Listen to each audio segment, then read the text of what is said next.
आज ही छोड़ दो ये 3 बेवकूफी वाली आदतें। एक, हर जगह अपनी प्लानिंग बताना। शेयर अटैक से पहले खामोश होता है, वैसे ही असली शक्ति चुप रहकर काम करने में है। 2, दूसरों में खोकर अपना वक्त बर्बाद मत करो, बस अपने आप को बेहतर बनाओ, अपनी ग्रोथ पर फोकस करो। 3, थोड़े पैसे मिलते ही दिखावा करना छोड़ दो। असली इज्जत पैसों से नहीं बल्कि तुम्हारी सिंप्लिसिटी और कैरेक्टर से होती है। फॉलो करो और अपनी जिंदगी बदलना शुरू करो। जब एक घर में बेटी पैदा होती है तो कुछ शौहर खुश होने के बजाय अपनी बीवी से नाराज हो जाते हैं, जैसे ये उसकी गलती हो। याद रखिए, बेटी का आना सिर्फ अल्लाह का तोहफा है। लड़का या लड़की का फैसला सिर्फ अल्लाह के हाथ में है।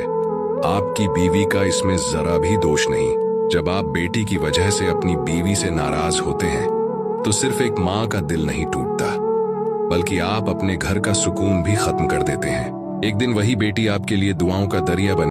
क्या आप जानती हैं, बुरी और अच्छी बीवी में फर्क सिर्फ कपड़ों या खाने का नहीं होता। असली फर्क इन 5 आदतों में छुपा होता है। 1, बातचीत। बुरी बीवी समझती है कि उसका शौहर उसका दिल पढ़ लेगा। वो सब कुछ दिल में दबाए रखती है, फिर अचानक फट पड़ती है। शौहर हैरान रह जाता है कि बात क्या है। अच्छी बीवी अपने दिल की बात साफ साफ कह देती है। वो झगड़े के दौरान भी रिश्ते को महफूज रखती है। 2, इज्जत। बुरी बीवी शौहर को जलील करती है, ताने देती है या दूसरों के सामने उसका मजाक उड़ाती है। ये धीरे धीरे उसके शौहर और बीवी की जिंदगी के 10 आम मसले। हर रिश्ते की तरह शौहर और बीवी का रिश्ता भी मोहब्बत, समझ और बर्दाश्त पर टिका होता है।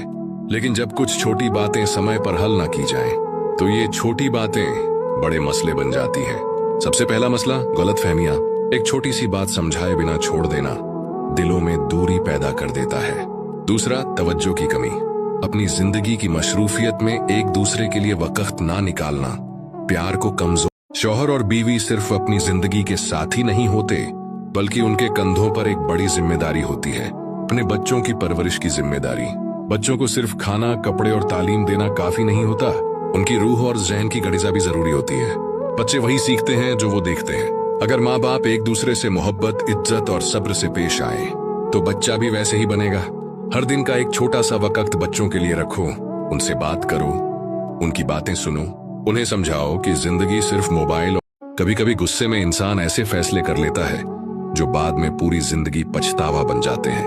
बीवी को चाहिए कि चाहे हालात कितने ही मुश्किल क्यों ना हो, शौहर का घर छोड़कर ना जाए, क्योंकि घर छोड़ने से मसले हल नहीं होते बल्कि और भी बढ़ जाते हैं। मोहब्बत के रिश्ते में वक्ती दूरी दिलों को और भी ज्यादा जख्मी कर देती है। याद रखें, जब बीवी गुस्से में घर छोड़ती है तो न सिर्फ शौहर का दिल टूटता है, बल्कि दोनों के बीच का एतबार भी कमजोर हो जाता है।